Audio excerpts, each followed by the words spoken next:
Good morning. Good morning to the world. It's uh, it's about 7 a.m. here in Portland, and I woke up this morning with a thought on my mind that I wanted to share. It was about what I like to call the dark winter of man's soul, and that's kind of derived from an earlier writing, which I had mistakenly I had heard Manly Hall speak about this, and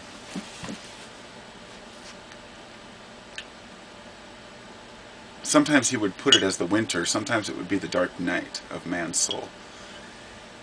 And this morning when I got up, I wanted to just look up a little more about it, the idea, so I could try to express this better. But it was funny because when I googled the term dark winter of man's soul, the only thing that popped up at the top was my video from like a year ago I made when I was working. So I guess the sources are limited. Not a lot of people mention this kind of stuff. So the actual term is the dark night of man's soul. It was originally taken from a 16th century poem written by St. John, a Catholic. And this document was the closest, most concise, and one of the most important documents ever written within religious tolerance and acceptance. In other words, this document, this poem was written to show the similarities between all religions and the casting aside every difference and finding the one thing in common that we all have, which is our dark moments. The dark night of man's soul represents the situations we get into in life while we're in life. It could very well represent life itself if you want it to. The entirety of life could be based on this dark night of man's soul. We're not aware of who we are. We want to know. Man's innate seek for knowledge and inner desire to know who they are and where they come from is universal. You know, it may seem like some people don't care about these things, but they do. I can only say that by the way that I observe people act when these subjects come up. Some people have chosen to ignore them. Some people have picked a side, but there are small documents and poems like this that are written all over the place by people with a very high status within the church that have seen through the veil of the church and want to share the idea that everyone's looking for the same thing. Manly Hall did write a book, I think in the 80s, that was based on that poem. Now, I haven't read the poem itself. I was going to order a copy of it. And I'm not sure if Manly Hall's work reflects the entirety or the exact nature of the original work, but I think about that term a lot. The dark winter, the dark night of man's soul. And I've heard like nuns and priests talk about how some of their dark periods lasted 25 or 30 years, and some of them 70 years into their life before they found a way out of that darkness. So what that means to me is that it's not a matter of saying that just being alive itself is the dark winter or the dark night. It's being alive and being ignorant of your true nature. So often we can fall into this. You see, it's not just something like, this isn't the same thing as, these are my conclusions and opinions on it. This isn't the same thing as like enlightenment, where we found a way out of the darkness and we're finally in the light. Although, to a degree, it has to do with that. Finding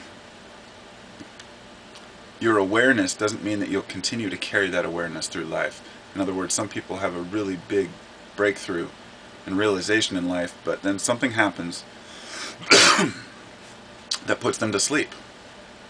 which becomes the dark night. The reason I choose winter to represent it is because the idea of a dark night of man's soul insinuates that we have no control over it. And night is something that is universal and cyclical, at least on this planet. So everyone's going to go through that darkness. So if you were to say the dark night of man's soul, one could say, well, there's no way out of that night. Night's just going to come. So I prefer to say the dark winter, because yes, winter will come. Winter can be a dreary time, it can be rough, but summer will come back. But we also have the choice to move to a place like the equator, where the seasons are more reasonable, or we can move farther and farther away to the opposite extremes of the poles. Just think about that symbolism for a minute. That really hit me when I said it. You know, the closer you are to center, the more balanced and tempered your values and opinions and your life will be. The more you lean towards one pole or the other, the colder and more distant you'll become. Just gave me the chills. This is why I do these videos. I sometimes say something, it may not sound like anything to anybody else, but to me that really resonated. And sometimes it's totally worth making a video just so I can have a realization like that. Everything is spoken in metaphors.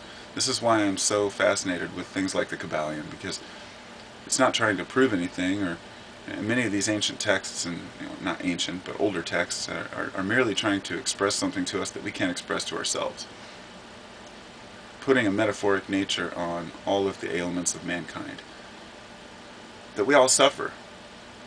But the big difference is, suffering, I should say we all have dark moments, but whether or not we suffer is whether we choose to suffer or not. This is where suffering comes in. We all have equal events. We can choose to feel like we've been so wronged because we got overcharged on our phone bill or something. Or we could be completely ripped off by someone and say, oh well, there must have been a reason for that. Or learn from our mistakes. But this is what it's all about. Growing out of that winter, moving towards spring, and never pushing too far towards one pole or the other. These are just obvious things to me. Anytime you move to one extreme or another, you'll suffer because of it. Doesn't mean you can't have opinions and ideals. It just means you have to be open about them.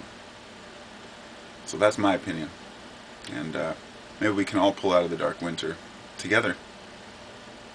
Maybe not. Maybe not. We'll see.